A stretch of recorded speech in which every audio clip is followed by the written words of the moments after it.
Hello,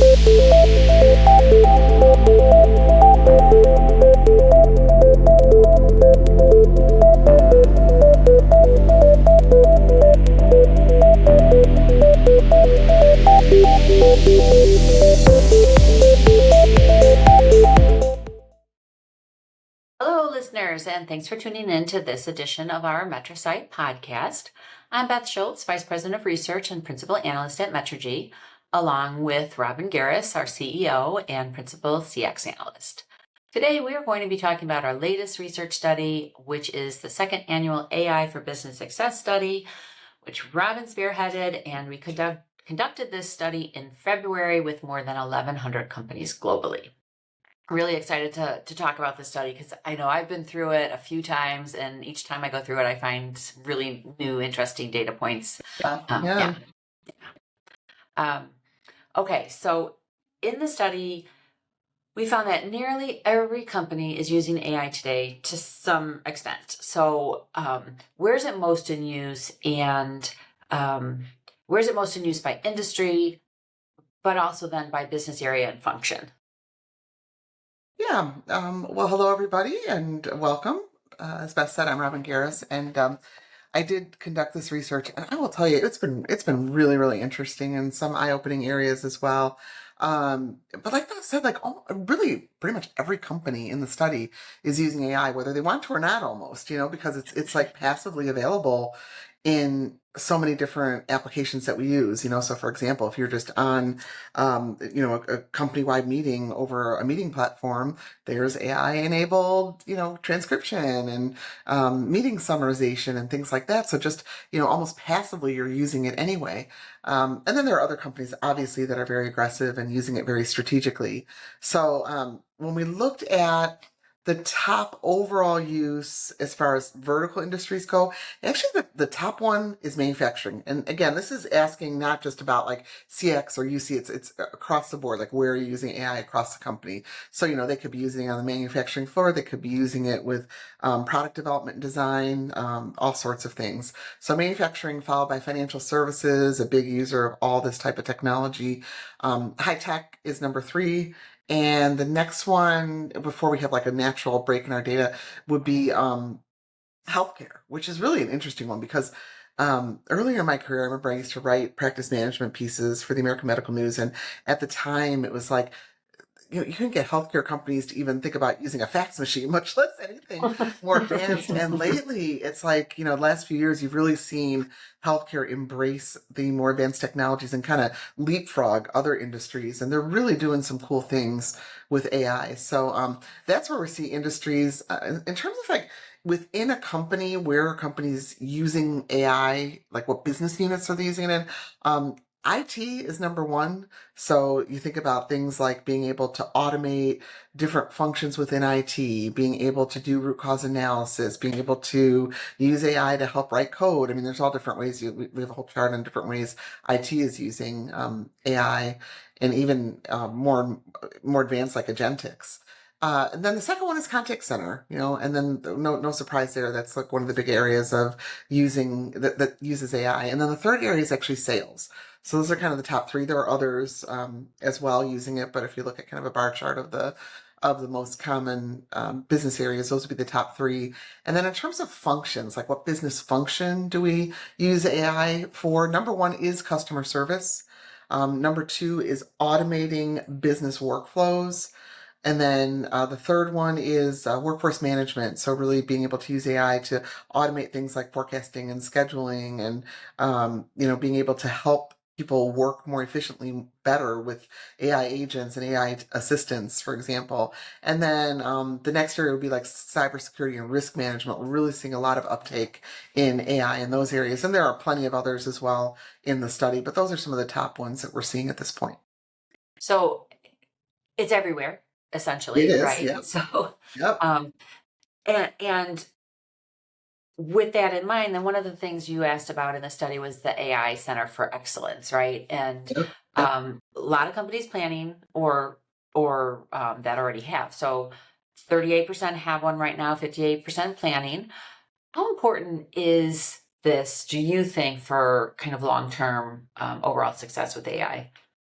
Oh, I think it's really important. I think with any sort of new, very pervasive or transformative technology, a center of excellence is almost a necessity, especially with larger companies where you have, mid-sized to larger companies where you have different business units, and all of a sudden a new technology emerges and you see all these silos because every business unit's sort of doing their own thing, and then there's no consistency and you start breaking security policies and things like that. So, you could think in the past you'd see companies standing up a center of excellence for like wireless, collaboration, cloud, any sort of transformative technology. So I think it's very important for the success of AI. You want to have different viewpoints coming in, which you get with this Center of Excellence, and you want to get consistency in all of your processes and how you're regulating the technology. And if you don't have one of those, like a Center of Excellence and regular meetings and a regular group of people from all different disciplines, you're really missing out on a lot, I think. So is it too early for AI Center of Excellence to just sort of prove value at this point? Or I mean, what's our data showing us? No, no, our data is actually backing that up. I think you already mentioned we had about 38% of companies that already have a center of excellence stood up. And our research success group, and those are companies, we ask about a series of questions that help us to identify the companies that have higher than average measurable business improvements in the metrics, various metrics that we look at. So the success group, they're showing all sorts of improvement in revenue, in cost savings, in customer satisfaction scores, in employee efficiency, all sorts of things like that. And when we look at our success group versus our non-success group, which are those who are below average, they still may be seeing some improvement, but it's just not as good as a success group. That success group is nearly 2 times more likely to have an AI center of excellence than the non-success groups. That's just a correlation, but it tells us that that's a common practice that successful companies are doing. Another thing I would say is that, when you look at companies that have a center of excellence, their actual business metrics improve significantly more than those who have no plans for a center of excellence, or even those who are saying, well, we're planning to do it, but we haven't done it yet. So, for example, when you look at companies with a center of excellence, they're seeing a 30% increase in sales. Those with no plans are only seeing a 15% increase in sales. So great, they're still seeing an increase, but they could be even more if they had a center of excellence stood up. Same thing with like CSAT. With the companies that have a center of excellence, their CSAT score goes up by about 35%. Those without one, it's about 25%. So you definitely see some hard numbers that kind of back up the importance of one.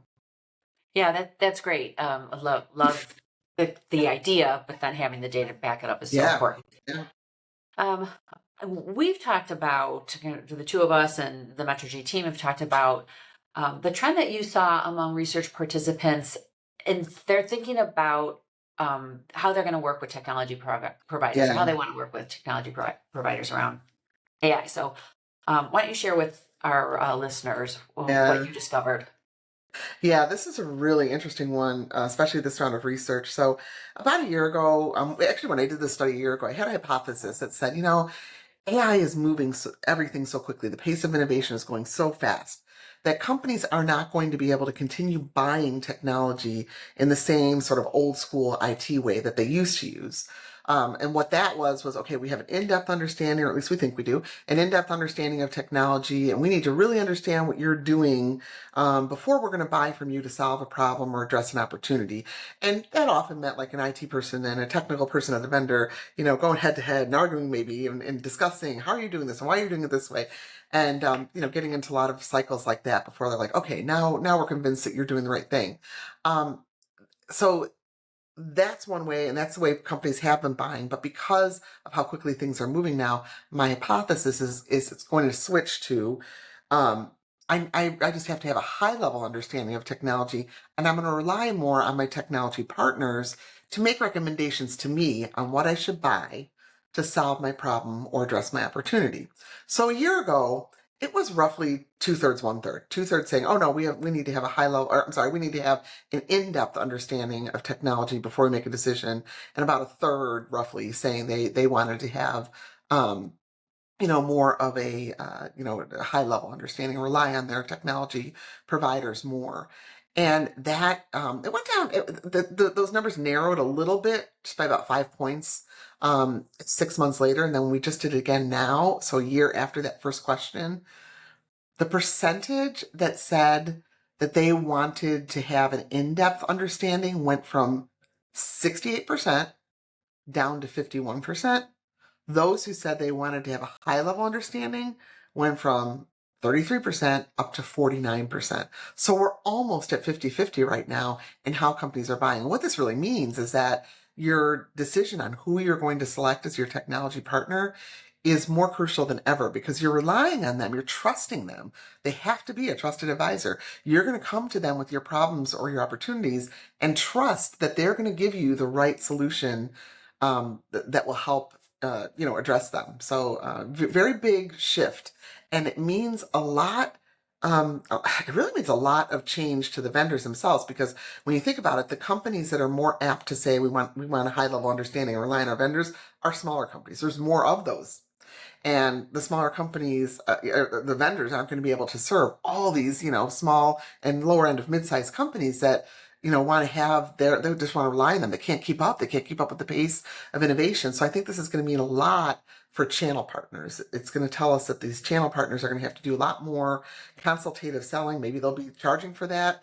And new opportunities there, but definitely a shift in how companies are going to be buying. Well, we'll have to see what happens a few months from now when you do your CX study, where we land with this.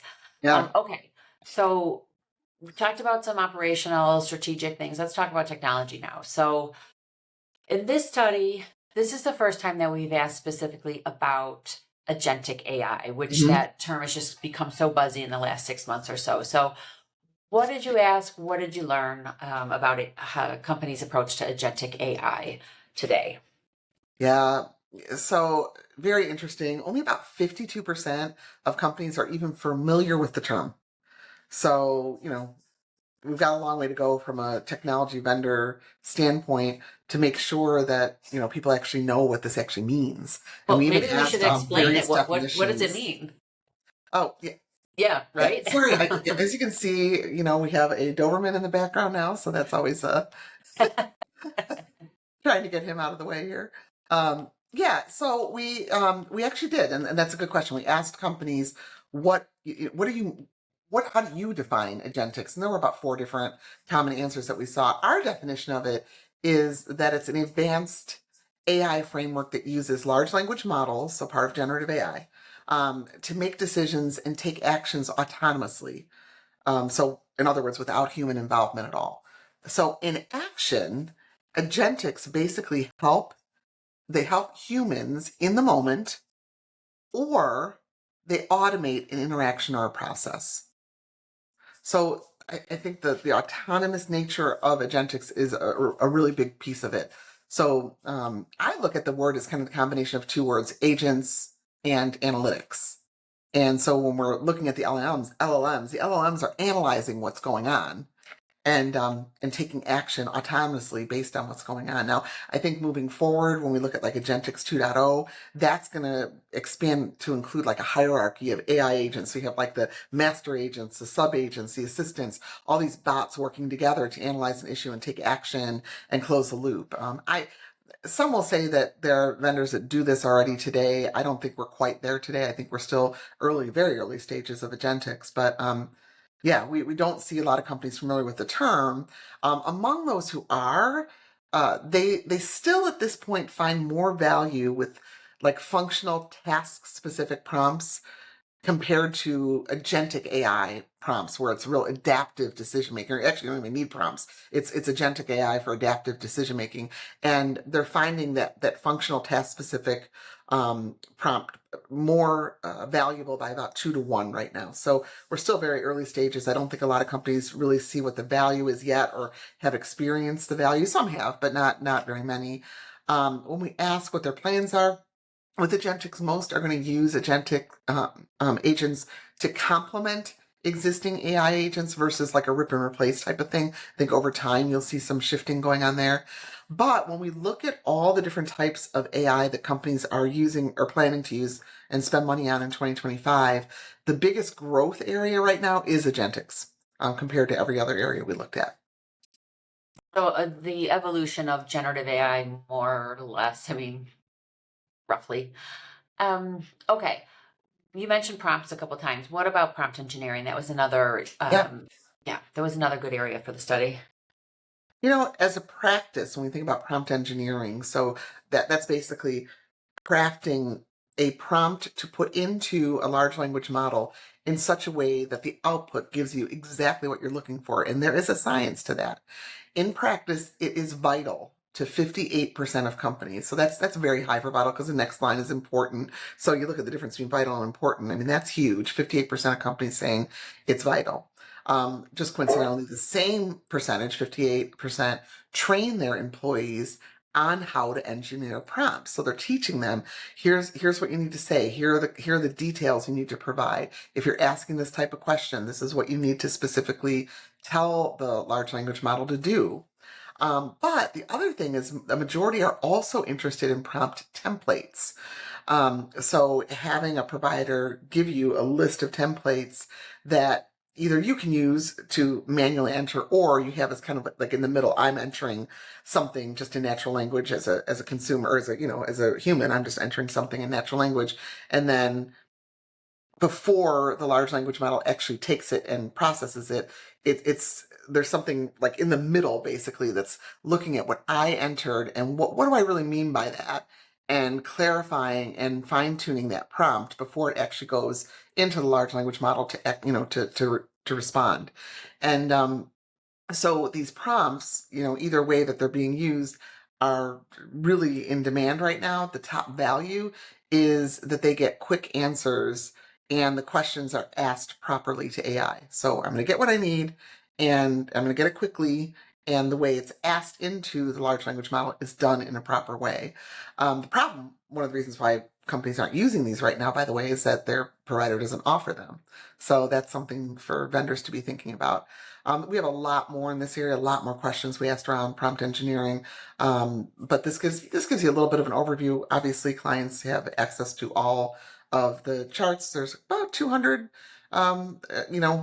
just baseline charts in the study, and we also do all sorts of cuts by vertical industry, by size of company, by global region, all sorts of data here. But it's a big study, and there's a lot more to prompt engineering. We're going to be doing some reports on that coming up as well. Very meaty study. Absolutely, lots to think about in this study. But let's go through a few more points here. So, what if I'm just getting started? I haven't introduced AI for my customer experience operations, my contact center at all. What should I be considering? Which AI technology should I be considering if I have specific business goals, whether it's increasing revenue or improving CSAT or customer ratings in general? Have you found kind of tracked which technologies trigger which metric the best? Yeah, we've done really detailed analysis on this. There's a lot. This goes pretty deep. So if this is something you're interested in, we've looked at cuts by our research success group. We've looked at it by verticals, by sizes of companies. So there's a lot there. I can give you some, kind of high level. We basically evaluate the percentage improvement of specific AI technologies when it comes to certain business metrics. So we basically ask, okay, if you're using AI voice agents, how has that affected your revenue, your customer satisfaction, your costs, your agent efficiency, and then we go down the list of all different types of AI. So, as an example, like if you want to increase revenue at your company and you want to, you have budget for AI and you want to know, okay, I can't do everything, I can't boil the ocean, nor should you, by the way. What are the top technologies that are going to help the most with revenue improvement? And in our research, AI-powered content creation actually is number one, followed by agentic. So having those agents be able to, AI agents be able to act independently, act autonomously. Translation, so being able to expand into new countries, new regions, without having to hire people with the same language, who speak the same language. Inferred sentiment, So that's just basically telling you what are our customers, what do they think of the interaction they just had, even though they didn't respond to our survey? Can I see what we're doing right and wrong so we can continuously improve? And then AI chat agents. So being able to have that capability to interact in real time with natural language in a self-service channel where I'm using a chat agent. Those are the top, and there's a long list, but those are the top ones that actually moved the needle the highest on revenue. Now, don't take that to mean that's the biggest adoption, because as we already said, Agentics is a low adoption so far, but those who are adopting it are seeing good results. So kind of take it that way. But yeah, we've evaluated a long list of AI technologies and how they affect the key business metrics. So if that's something anyone is interested in, please reach out to us and we'd be happy to help you with that. Okay. So a lot of great information you've already shared. Let's wrap up. Beyond what we already talked about, what are some of the other most sort of interesting or most exciting things that you found in this study?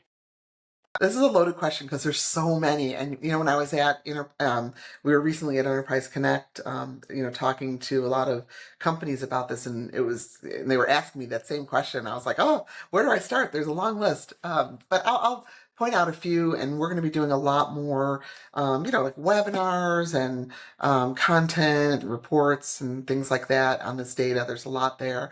One of the things I would say that I thought was interesting anyway, was that most companies are seeing an ROI right now with their AI deployment. And when we ask them what's a reasonable wait time to see an ROI, with technology, it's usually like 18 to 24 months, with ROI for AI, it was definitely a bell curve. The tip of that bell curve was 6 to 12 months. And when we looked at our research success group, less than 6 months. So, technology vendors don't have a lot of time to prove their case, to show an ROI. So that was one of the big ones. I think the other thing, we talked earlier about how every company is using AI in some way, shape, or form, but only 27% have a single executive in charge of like company-wide AI strategy today. So that's concerning to me. Now, a lot say they're planning to do this, but that's concerning to me because now we're going to have silos and a lot of different problems because of those silos, and then revamping and ripping and replacing, and we've got to get everything consistent now. So I would say if you don't have somebody in charge of AI, that's something that needs to be done. Right now, the most common title we see there is like CIO, CTO, but there are a lot of new titles also emerging with AI in them, like Chief AI Officer, Head of AI. So that's actually emerging as a title. Another kind of fun and kind of quirky and interesting one is 68% of companies say that AI can make anyone a salesperson. Just through that real-time coaching, it can make you a salesperson. We always hear about AI cutting jobs. Oh, I'm gonna get replaced by AI. But here's a real interesting one. Higher percentage of companies are actually adding new positions than eliminating them. So I think that's a pretty big um, aha moment, right? We talk Yeah. about there's more data scientists being hired, more data analysts, more prompt engineers. Like there's we have a whole list of positions that are being added, to companies now. And a couple more, I would say, I'm really into conversation and interaction analytics right now. I think LLMs can go into every conversation, either listening using speech analytics or looking at transcripts and pull out a ton of like nuggets there. And right now, a lot of that's being used within the contact center. But I had a hypothesis that these should be used outside the contact center in like executive level dashboards, pull out the information that the executives would want. It might not be as detailed, it might be more high level, but 84% of companies agree with that. They think that interaction analytics should be part of an executive level dashboard. So that's another area that I think, vendors can be looking at to, potentially provide to their customers. And lots more, like I said, and we'll be talking about that in upcoming, webinars and reports. Okay. So speaking of upcoming things, what is next on the CX agenda for us? Oh gosh, a lot more studies. So we have our CX Metricast, our annual study coming out here in April. That's looking at all sorts of adoption numbers and, are you leaving your provider? Why? If you're leaving your provider, who are you considering? We have, of course, always our quarterly updates and, just looking at rankings and MetriStars, which are our customers rate their providers on a variety of different areas of sentiment and business success. That'll be coming out in April as well. I believe late April. We also are in the field with a workforce engagement management study, which is going to be awesome. Really good one there. We have a knowledge management study, Beth, that you were going to be doing. I'm really excited about that one. Just data and knowledge management. Like, we talk about AI all the time, but if you don't have that strong data foundation, that could be a big issue. So that's really going to be a cool study. We do our annual customer experience optimization study will be coming out. So lots there. We do have also something we're calling the Expert Insights Program. We have 4 different topics we're going to be doing in 2025 in the area of CX, a lot of AI in there. Like, we're going to do one on agentics. For example, we're going to do one on interaction analytics. We're going to do one on agents. What's going on with agents and how are we using technology to help them? We're also going to be doing one on what do consumers think and about the technology they're getting and how does that compare to what businesses think they're delivering. A lot of disconnects and gaps there. So we have that kind of program. We present our research, and then up to 3 technology providers sponsor these webinar series, and they provide really good insights too. They always have really great ideas of how you can address some of the issues that might arise. So those are some of the things we have coming up, but always lots going on. Absolutely. So a ton of great stuff in AI for business success. Love to get you guys briefed. Yep. So reach out to us, and lots of stuff coming down the pike for CX. In the meantime, be sure to visit us at Metrigy.com. Check out that AI for business success study. It's up on the website. All of Metrigy's thought leadership on AI and CX and beyond. And as always, we're really happy to hear from you. So feel free to reach out to us. You can use the contact button on the Metrigy website, or just reach out to either of us directly via email, robin@metrigy.com or beth@metrigy.com. And with that, that's all for now. On behalf of Robin and all of the Metrigy team, goodbye till next time, and take care, everybody. Thank you.